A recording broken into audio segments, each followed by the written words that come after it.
제목은 다소 좀 자극적으로 이번 6월 모평으로 꼭 체크해봐야 될 기출문제에서의 데자뷰 현상, 기시감이라고 하죠. 이렇게 잡아봤습니다.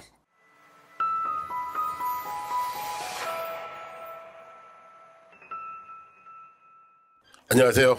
이민섭입니다. 우선 이번 6월 1일 고3 모평에서 오답률 높았던 문제를 순서대로 쭉 한번 열거를 해봤는데요.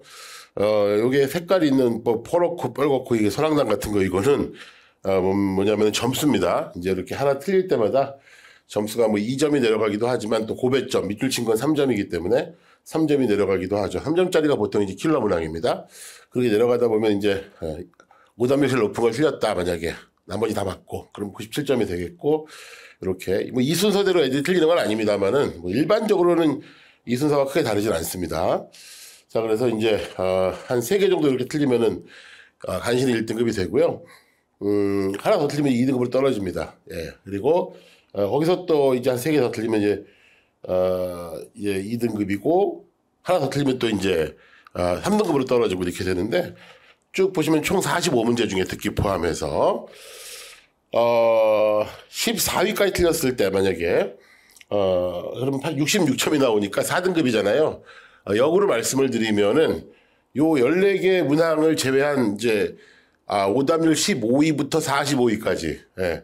거기에는 뭐 듣기도 물론 있고요. 네, 뭐 도표, 일치불일치, 또 뭐 심경, 목적 뭐 이런 여러 가지 뭐 잔잔바리 문제들이 있는데 그런 것들은 이제 4등급도 별로 관심을 보이지 않는 뭐 킬러, 준킬러는 당연히 무관하고요. 그래서 이제 여기에 이제 킬러 내지는 준킬러 1, 2등급을 변별하고 2, 3등급을 변별하는 문제들이 다 있다고 보시면 되고 실제 강의도 누구나 마찬가지겠습니다만 저도 요 정도의 그 문제들을 요 정도의 유형들과 문제들을 중심으로 강의가 진행이 됩니다.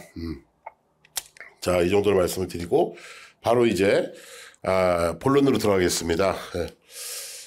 수능 영어가 이제 많이 어려워졌죠. 실제로 상대평가 때 더 어려운 적도 있었습니다만은 그때 이제 계속 EBS 연계가 돼 왔고 직접 연계. 그리고 이제 학력도 높았고 학력이 높았다는 얘기는 상대평가다 보니까 뭐 지금 현재 수학이나 국어 공부하는 만큼 그 이상으로 공부했던 게 시간 잡아먹는 하마가 영어였기 때문에 그랬던 것도 있지만은 지금은 이제 EBS가 이제 비연계입니다. 현재 실제로 50% 간접 연계라고 하는데 그건 잊어버리세요. 예. 무의미한 얘기고요. 예. 그냥 체감 연계율 제로입니다. 그래서 비연계인데 그러다 보니까 진검승부를 해야 되고 또 그렇다고 해서 또 상대평가가 아니고 절대평가이기 때문에 무한정 시간을 또 많이 또 투자할 수도 없는 노릇이고 그러다 보니까 이래저래 또 문제는 또 실제로 또 상당히 어렵게 다시 또 나오기 시작했고 절대평가 초기엔 좀 쉽다가 정확히 말하면은 몇 년 전, 재작년부터 EBS 비연계가 된 다음부터 이제 문제가 어려워지기 시작했습니다. 그러니까 EBS 비연계 자체도 1등급을 줄이는데 한몫했고, 거기다 또 그거와 또 발맞춰서 또, 이제, 난이도도 또 상대평가 때 못지않게 또 어렵게 나오기 시작했고, 그래서 최근에 기출문제들을 보면은, 작년 구모 빼고는 다 어려워요. 예. 자. 그럼 이제 어떻게 할 것이냐. 자, 이건데. 자, 네모에 어떤 단어가 들어갈 것 같습니까? 예. 자. 옛날 같으면 EBS가 답이다. 이렇게 얘기했을 겁니다. 싫든 좋든. 직접 연계에 70% 되고 막 이럴 때 같았으면은. 근데 지금은 이제 말씀드린 대로 EBS는 이제 잊어버리시고요. 그럼 여기다가 EBS를 대체하는 어떤 텍스트가 되면서 그리고 이제 또 가성비 높은 공부를 해야 되는데 뭘 중심으로 공부를 해야 될 것이냐. 당연히 기출입니다. 기출. 이 답이다. 자, 그럼 왜 그런가? 우선, 아까 말씀드렸던 그 오답률 높았던 문제 중에 이제 특히 킬러 문항이라고 할 수 있는 1위부터 6위까지를 제가 실제, 이번 시험에 출제됐던, 그 문제와 답을 살짝 보여드리면서 뭐 이 시간이 영어 강의 시간은 아닙니다만은 약간의 그 강의 형식을 좀 이렇게 가미해서 이렇게 이제 기출 문제와 연계시켜서 EBS 연계가 아니라 기출 연계입니다. 예? 그래서 이제 4가지 꼭지로 주제의 기시감, 데자뷰, 자 주제의 기시감, 그리고 구문의 기시감, 단어의 기시감, 그리고 단서의 기시감. 그래서 4가지 꼭지를 말씀을 드릴게요. 그 과정에서 이번 시험 오답률 1위부터 6위를 소개합니다. 우선 대망의 1위입니다. 먼저 1위부터 제일 센 놈부터 치고 나가겠습니다. 이번 시험에 오답률 1위, 오답률 굉장히 높았고요. 자, 당연히 빈칸 추론이었습니다. 보통 1위부터 4위까지는 빈칸 추론이 되게 차지합니다. 뭐 가끔 이제 38, 39 문장 삽입이 또 좀 올라오기도 하는데 일반적으로는 오답률 1, 2, 3위 정도까지는 보통 빈칸입니다. 이번에도 1, 2위가 빈칸이었는데 특히 3점짜리 빈칸 34번 툭 하면 이제 빈칸 그러니까 오답률 전체 1위가 되는 것이 34번, 33번입니다. 이번 시험에도 34번이 1위, 33번이 2위 이런 식으로 둘 다 오답률이 매우 높았었습니다. 자, 여기서 잠깐요 짚고 넘어갈 게 있는데 절대평가 시대 신화, 좋게 말하면 절대평가 시대 통념, 잘못된 통념이 하나 있습니다. 예. 그러니까 영어 절대평가라고 해가지고 뭐 언뜻 생각하면요 누구라도 그런 착각에 빠질 수 있는데 물론 가성비 높은 공부를 해야죠. 그건 맞는데 1등급 따는 걸 너무 쉽게 생각해요. 예. 첫째로 고1, 2 때 수능 모의고사에서 1등급이 나온다. 아니 100점이 나온다. 97점이 나온다. 그러면 고3 돼도 그냥 1등급은 나오지 않을까. 좀 떨어지더라도. 생각하는데 천만의 말씀입니다.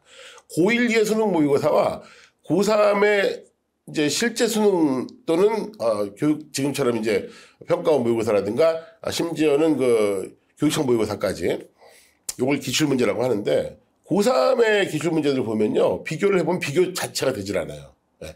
아주 패러다임이 달라요. 그러니까 어떻게 다른지는 제가 말씀 안 드릴게요. 지금 그 얘기하다 보면 한 30분 얘기해야 되니까 제가 지금 이제 오늘 2부 순서 전에 저한테 주어진 시간이 지금 벌써 시간이 좀 지나가서 한 20분 정도밖에 안 남았기 때문에 앞으로 20분 내에 끝내야 되니까 고1, 2 모의고사 수능 모의고사와 고1, 2 수능 모의고사는 왜 무늬만 수능인지 왜 그 점수를 신뢰하면 안 되는지, 왜 그런 학생들이 대부분 고3 올라와서 실제 수능이나 실제 수능 모의고사를 봤을 때 1등급 받는 학생이 거의 없는지, 심지어 이번 아까 원장님 말씀하셨듯이 산모 같은 경우에는 고3 기준으로 거기 N수가 안 들어오니까 2%도 안 나왔는지 뭐 이런 것들을 설명을 드릴 시간은 없고요. 그냥 수능만 설명을 드리겠습니다. 그러니까 첫째 오류는 이제 뭐냐면 고1, 2 모의고사에서 그 오류에 빠질 수 있다는 거고요. 착각하지 마시라는 거고요. 너무 좀 공포스럽게 말씀드려서 죄송합니다만은 두 번째 더 중요한 게 있어요. 어떤 그 착각에 빠지냐면 아니 아까 제가 표로도 보여드렸지만은 한 3개까지 틀려도 되는 거 아니냐 킬러 문제. 킬러 문제 중에서 한 2-3개 정도는 빼고 가자. 어법은 하나밖에 안 나오니까 원래 빼고 뭐 이런 식으로 그렇게 하다 보면은요 절대 1등급 안 나옵니다. 예. 왜냐면 이게 오답률 순서대로 아까 쭉 적어는 놨었지만 실제로 개인차들이 있어서 그 순서대로 틀리는 게 아니에요. 예. 시험장 상황에서 다른 엉뚱한 오답률 한 10위쯤 차지하는 문제를 틀리기도 해요. 최상위권이. 그리고 또 오답률 1위는 1위대로 틀리고 오답률 1, 2, 3위를 뭐 그대로 쪼록 틀려버린다면 1등급이 절대 안 되죠. 잘 받아야 88점, 89점이잖아요. 그래서 1등급이 많이 안 나오는 거예요. 예. 극소수밖에 안 나오는 거예요. 그렇게 아니한 자들 때문에. 그러니까 다 맞춘다. 그러니까 100점을 맞겠다고 생각해야 겨우 이제 수능 가서 90점 넣었습니다. 겨우. 예. 그리고 현실적으로 수능에서 1등급 찍는 아이들 몇면을 보면요. 육모, 구모 때 한 97점 맞고 시간도 한 20분 남기고 이런 애들이 겨우 수능 시험장 가서 1등급 찍어요. 예. N생은 좀 다릅니다만 고3들은 그래요. 그러니까 절대 이걸 안이하게 생각하셔서 안 됩니다. 제가 너무 흥분해서 말씀드렸나요? 그럴 문제는 아닌데. 자, 그래서 이럴까봐 지금 말씀드린 거예요. 노파심 때문에. 오답은 1위야? 잠깐 쉬었다 가자. 저건 나 버릴래. 우리 애도 저런 건 만약에 지금 학생이랑 같이 보고 계시다면 야 저거 오답률 1위는 너도 버리는 거 알지? 경제적으로 공부해. 수험 경제학상 이제 영어는 절대평가니까 오답률 1위 따위는 관심을 가지지 마. 그러면 절대로 1등급 안 나온다니까요. 예, 그렇다면 그런 줄 아시면 돼요. 예, 더 그 메커니즘을 더 설명을 못 드리겠습니다. 지금 제가. 자, 일단 바로 내용으로 들어갈게요. 이게 빈칸 포함되어 있는 문장이었습니다. 예, 빈칸의 밑줄 친 부분이 빈칸이었고 답은 5번이었는데 일단 선택지가 되게 중요하거든요. 수능에서는. 기출 분석할 때 선택지 분석이 특히 킬러 문항에서 굉장히 중요한데 특히 빈칸 추론 네 문제에서는 이게 이제 답이 5번이었고요. 나머지 4개가 오답이었잖아요. 예, 그 중에 2개는 답과 반대. 그러니까 답에 들어갈 말과 반대 논리. 예. 그 다음에 나머지 2개는 저는 이제 댕댕이 소리, 요즘엔 멍멍이를 애들이 댕댕이라고 부르거든요. 쓰여 있는 대로. 그래서 제가 그냥 애들 쓰는 용어대로 댕댕이 소리입니다. 전혀 무관한. 예. 그런 이제 전형적인 문제로 나왔어요. 그러니까 이 오답률 1위만 이렇게 나오는 게 아니라 모든 킬러 문항, 심지어 준킬러 문항까지도 이렇게 나오기 때문에 이런 거 하나하나 놔버리다 보면 뭐 하나 정도는 이제 놓고 가지 왜 오답률 1위 갖고 난리를 치냐 이렇게 하다 보면 예, 전혀 실력이 올라가지 않고 최상위권에서는 그리고 영어 좀 한다고 하는 애들이 수능 당일날 89점이라고 막 한강 가고 싶다고 막 그러거든요. 오르비 제가 작년에 눈팅을 하다 보니까 재작년도 마찬가지고 특히 작년에 심하던데 89점이야. 그래봤자 아무도 안 믿어줘요. 다 80점인 줄 알아요. 예. 자, 실제 89점이면 너무 억울하겠지만은 이제 그런 꼴이 안 되려면 지금 잘 들으셔야 돼요. 예, 수능의 킬러 문항의 정체를 좀 보여드릴게요. 그게 또 별거 아니라는 것까지 오늘 좀 말씀을 드리고 싶은데 뭐 시간의 제약은 있습니다만은 제가 너무 좀 서서히 길었어요. 죄송하고요. 자, 보시면요. 자, 요게 뭐냐면 이제 잠깐 수능 기출 중에 이런 게 있었습니다. 이 perceive라는 단어가 보통 이제 그냥 인식하다가 아니고 감각으로 인식하는 거예요. sense, 이 perception은 이게 주제 제목 문제로 나왔던 건데 답이 perception of color 그래서 색깔에 대한 인식인데 이게 감각적 인식, sensory perception을 얘기하는 거거든요. 내용을 봐도 그렇습니다. 우리가 이제 색깔이라고 인식하는 것이 실제로는 색깔로 구성되는 게 아니라는 거예요. 예를 들어서 그 사과가 말이죠. 예, 빨개 보여도, 그러니까 눈에는 빨개 보여도, 즉 시각적 인식상으로는 빨개 보여도 그 사과의 atoms, 원자들은 빨갛지가 않으니까 본질은 빨간 게 아니라는 거죠. 같은 주제로, 주제의 기시감입니다. perception은 misleading 하다 이거예요. 현혹시키는 거다. 우리의 이거 갖다가 인식 그러면 안 돼요. 감각적 인식 이렇게 읽어줘야 돼요. 예, 그리고 사실 그 앞에 문장에 sensory perception이란 말이 나왔었어요. 특이하게 보면 또 sensual conception이라고 했는데 어쨌든 그 말이 그 말이죠. 유기성 있게 읽어줘야 돼요. 그걸 못하면 국어 영역도 망쳐요. 이거를 그냥 인식 그럼 망하는 거예요. 예, 이 문제 못 풀어요 그러면. 아까 나왔던 감각적 인식. 예, 그걸 말하는 거죠. 이것도 그 인식이니까 바로 그 감각적 인식이에요. 그러니까 감각적 인식은 예, 현혹시키는 거예요.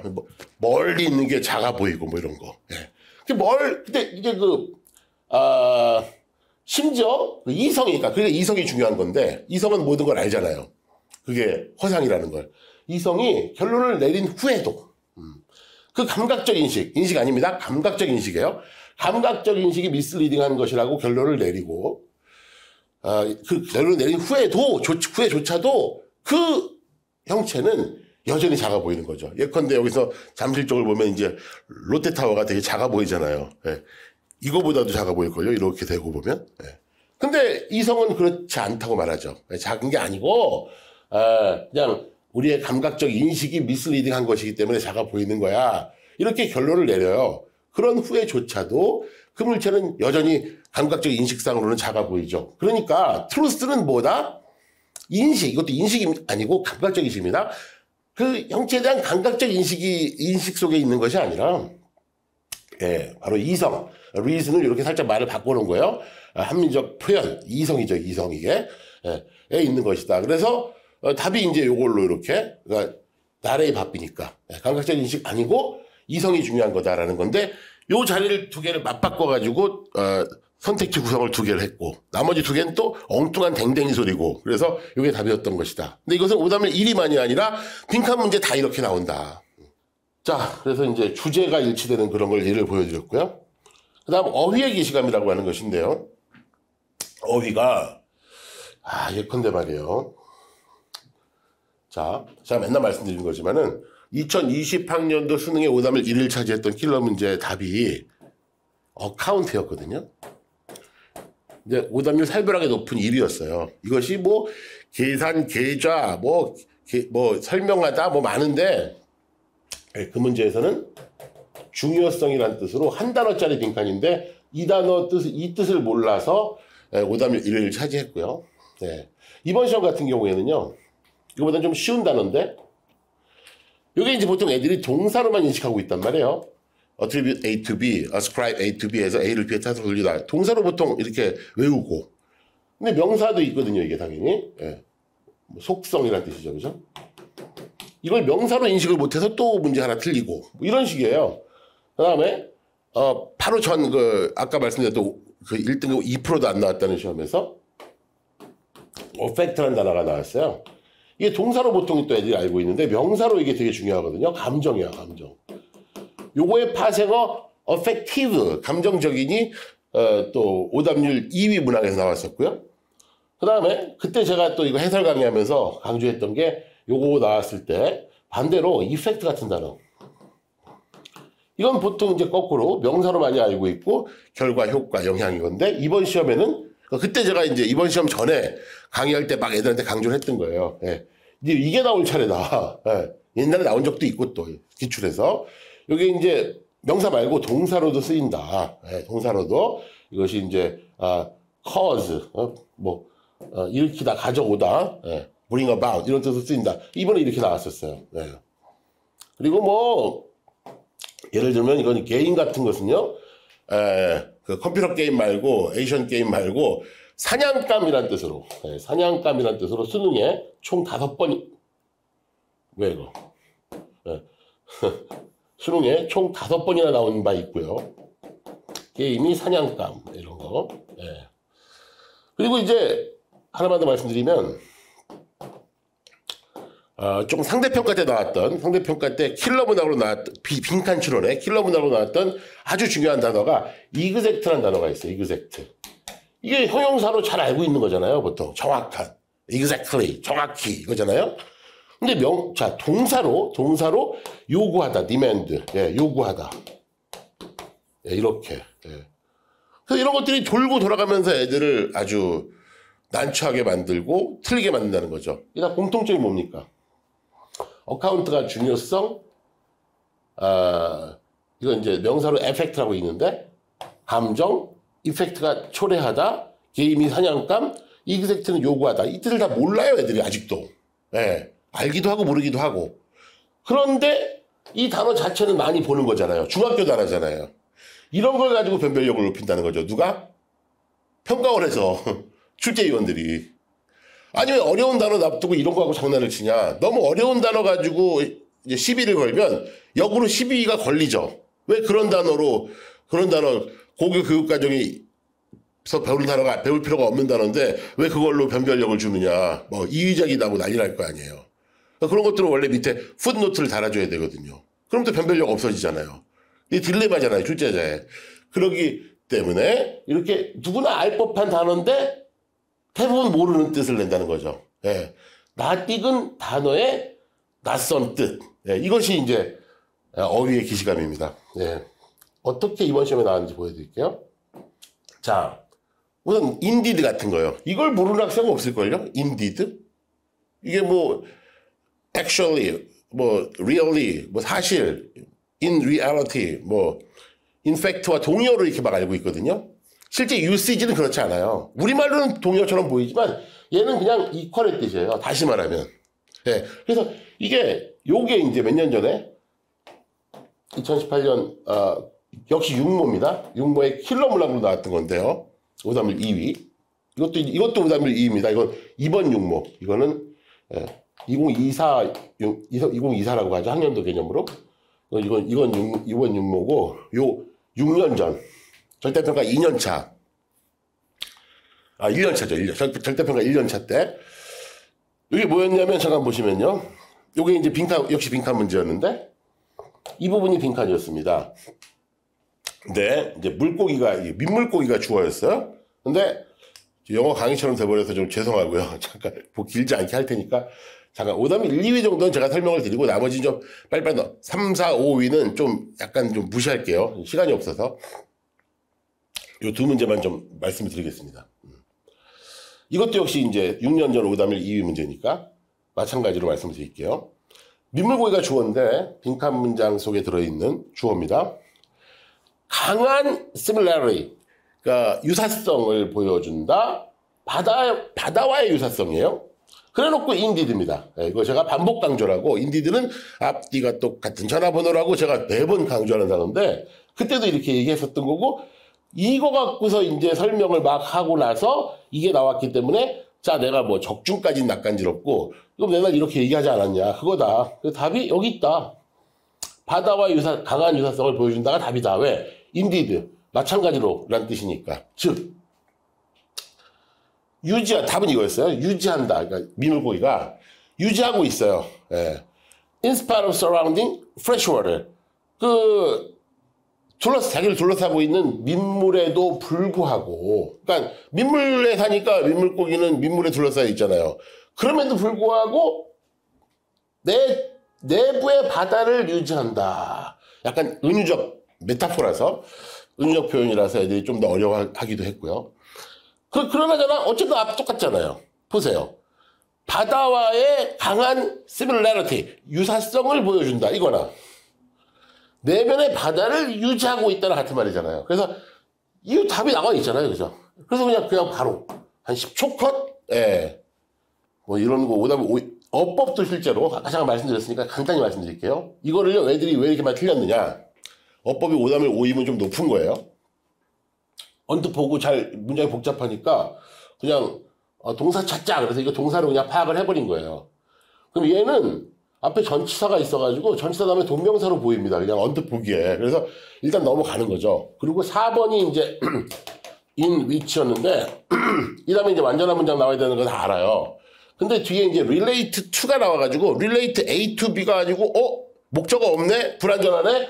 이렇게 함정에 빠져버렸어요. 그래서 오답 찍은 애들이 아주 상위권도 상당히 상위권도 이걸 오답으로 많이 찍었어요. 이걸 정답으로. 오답이었죠. 답은 이게 답이었죠. 왜요? 이게 동사가 아니고 뭐예요? 명사거든요. 여기서. 그러니까 해석할 필요까지는 없는데 어법이니까 문장 구조는 봐야 되죠. 문장 구조에는 품사가 핵심이죠. 자, 딱 보시면은 멀쩡한 동사 자리에 준동사를 써버린 거예요. 그러니까 지금 여기서 지금 어떻게 되는 거냐면 이렇게 되고 이렇게 돼가지고 여기서 원하는 거나 뭐 갈망하는 거나 꿈꾸는 건 비슷한 말이고요. 라이언이 원하는 커리지, 그 다음에 허수아비가 원하는 지능, 그 다음에 틴맨이 원하는 꿈꾸는 감정, 이런 것들까지가 주어져. are 멀쩡히 잘 있는 동사를 동명사로 바꿨으니까 답이죠. 그리고 얘는 뭐예요? 보어라는 거죠. 그래서 아까 말씀드렸던 attribute, 속성이라는 나머지는 또 후치 수식이고요. 그들이 이미 가지고 있는 이렇게. 그래서 이제 이런 것들. 근데 기출문제를 보면은 이 attribute이 명사로 훨씬 더 많이 나오고 있었다라는 거죠. 나올 때마다 강조를 하는 단어인데. 구문의 기시감. 5-1, 3이 어휘 문제. 자, 간단히만. 자, 이 구문을 못 보는 거예요, 애들이. only 플러스 부사 of 나온 다음에 이렇게 도치 구문이 돼 있는데 여기서 해석이 이제 안 되는 거죠, 더 이상. 구조를 모르니까. 그래서 이 문장 해석을 포기하면서 이게 정답인데 이 문장만 해석이 되면 이 문장 속에서 답이 나와요. 이 문장 자체 논리로. 네. 이런 부정적인 단어가 아니라 긍정적인 단어로 바뀌어야 된다. 어떤 단어로 바뀌어야 될지는 알 필요가 없어요. 원문의 facilitate였는데 그걸 떠올릴 필요도 없이 어쨌든 답은 바로 나오거든요. 근데 단 이 문장의 구조를 볼 줄 알아야 됩니다. 구문 실력이 바로 답에 직결되는 어휘 문제. 자, 근데 기출에 이거 맨날 나오는 거거든요. 맨날 이거 이렇게 이런 식으로 또 도치. 이건 이제 어법 기출이에요. 여기다 살짝 밑줄 거는 거죠. 이 도치 구문 못 보면은 이걸 답으로 애들이 하게 되죠. 왜? 이상하니까. 이것도 마찬가지고요. only 플러스 부사하고 나오고 도치. 이건 아주 유명한 구문이잖아요, 사실은요. 그러니까 구문이면 구문, 단어면 단어. 이것도 to the extent that 하면 대절의 정도로니까 대절의 정도까지, 즉 대절하는 한, as far as의 동의어로서 수거라면 수거고 구문이면 구문인데 요거가 구조가 파악이 됐으면, 의미가 파악이 됐으면 그러니까 이거 기출에 얼마든지 많은 건데 이게 늘 아주 최근 이거 바로 지난번 뭡니까 5월에 봤던 4월 모의고사 있잖아요. 바로 지난달에 봤던 거. 에 나왔던 어휘 문제로 나왔던 문장이고요. 수도 없이 맞습니다. 이거는. 이것도 이제 요것만 해석이 됐으면 쉽게 풀리는 문제였어요. 자세히 마지막입니다. 단서의 기시감이라고 하는 건데 이것도 제일 중요합니다. 단서라고 하는 것은 이제 빈칸 문제와 마찬가지로 어려워하는 킬러 문제가 순서와 삽입인데 가장 쉬운 단서 중에 이런 게 있죠. 이것은 뭐뭐 때문이다. 이거하고 좀 혼동되는 게 이게 있어요. 이건 여기 이제 앞에 더 리슨 생략이라서. 그래서 이거 갖다 이제 이것은 이유다 뭐뭐 하는 그래서 앞에 이유가 있고 이게 결과가 되니까 이걸 그래서라고 외우라고 합니다. 그냥. 뭐 따질 시간 없으니까. 그럼 이건 반대로 왜냐하면. 그러니까 이거는 인과관계가 이렇게 들어가고 이건 인과관계가 이렇게 나오고. 그러니까 이거를 왜냐하면 아니 이걸 반대로 또 그래서 이렇게 그냥 외우고만 있으면 왜 이걸 외워야 되느냐 단어처럼 맨날 나오니까 특히 답의 단서로. 예. 그럼 그냥 풀리는 문제들도 많고요. 예. 또 대표적으로 이거랑 같은 말 중에 이번 시험에도 나왔습니다만 이거요. 한 번은 제가 이해를 시켜주거든요. 애들한테. 이건 가주어고 대리아가 진주어고 이 follow는 자동사라서 결국은 이것은 this is why랑 같은 거다. 그래서 therefore 그래서와 같다. 그래서 더 이상 따지지 말고 시험 시간에는 이거 뭐 가주어 진주어 하다가 시간 다 가니까 이거 하고 이걸 동의어로 취급하라. 이런 것들이 이제 소위 단서로 활용되는 것들이에요. 또 뭐 this 플러스 명사 그 명사가 바로 앞에 나와야 된다. 이런 것들. 뭐 전부 기출의 답이 다 있다라니까요. 그다음에 4위 같은 경우인데요. 자, 이게 이제 삽입 문제는 순서 문제와 달리 주어진 문장이 첫 문장이 아니기 때문에 일단 빼고 첫 문장부터 쭉 읽다가 이상하면 위로 가야 됩니다. 너무 이상하면 위에 볼 필요도 없어요. 위에 보면 더 헷갈려 오히려. 그게 이제 요령이라면 요령이고 요령이라기보다 어떻게 보면 정석이죠 사실은. 이 문장도 마찬가지였습니다. 오답률 높았던 삽입 문제인데 쭉 읽다 보면 이 나무 얘기인데 읽다 보면은 이것하고 칠게요. 나무들이 이제 주변의 나무를 이웃하고 있는 나무들을 좀 솎아내주면 그러니까 경쟁이 너무 치열해 보이니까 좀 불쌍해 보이니까 광합성 경쟁이 너무 치열해요. 그래서 이웃하는 나무들을 제거를 해줘. 그러면 도문답시고 이제 도와준답시고 그렇게 하면 일부 나무들은 광합성을 하는데 이 단어 밑에 나와 있어요. 더군다나 뭐 이 단어 몰라서 틀리는 문제가 아니야. 그러니까 자 미친 듯이 광합성을 막 해요. 막 거품을 내면서 막 자. 그것은 뭐 때문이다? 나무들은 단지 그만큼만 강하기 때문이다. 그것을 둘러싸고 있는 숲만큼만 강하기 때문이다. 연결이 안 되잖아요. 그럼 이 정도 되면 위에 볼 것도 없이 2번 체크하고 넘어가는 정말 20초 내에 풀 수 있는 문제거든요. 이거를 막 4분, 5분씩 걸려가지고 킬러 문제라고 해가지고 틀려버리고 또 시간은 시간대로 다 쓰고. 아니 기출엔 뭐 굉장히 많죠. 이거는 뭐 보시다시피 순서도 마찬가지인데요. 이제 끝내겠습니다. 영어 강의처럼 돼버려서 더욱 죄송합니다. 그래서 어쩔 수 없었어요. 뭔가 좀 이렇게 실체를 좀 보여드리고 싶어서 말씀드렸고요. 이 자료는 제가 이제 그 KNS 공식 카페 있잖아요. 거기에 이제 여러 가지 카테고리 중에서 수능 카테고리, 수능 있잖아요. 수능 게시판에 올려놨거든요. 이거 외에도 이제 다른 자료들이 제가 다른 자료들을 몇 개 올려놨고, 이번 6평, 이번 6모 분석, 전체 분석한 어떤 그 텍스트 분석이라고 하는데, 패러프레이즈 된 것들과 또 대조가 된 것들 다 표시해서 올려놨거든요. 그 이제 학생들한테 이렇게 주시면 많이 참고가 될 것 같고요.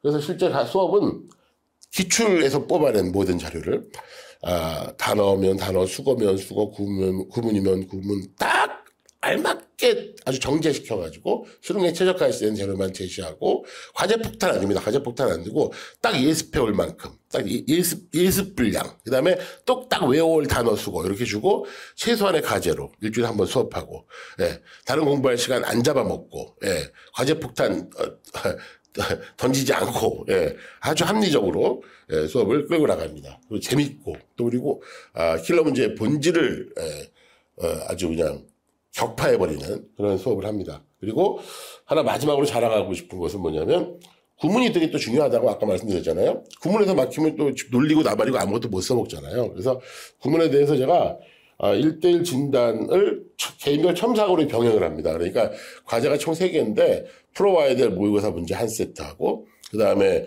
외워와야 될 단어와 수거하고 마지막으로 하나가 이제 한 장 기출문제에서 뽑아낸 중요 문장들을 해석해 오게 합니다.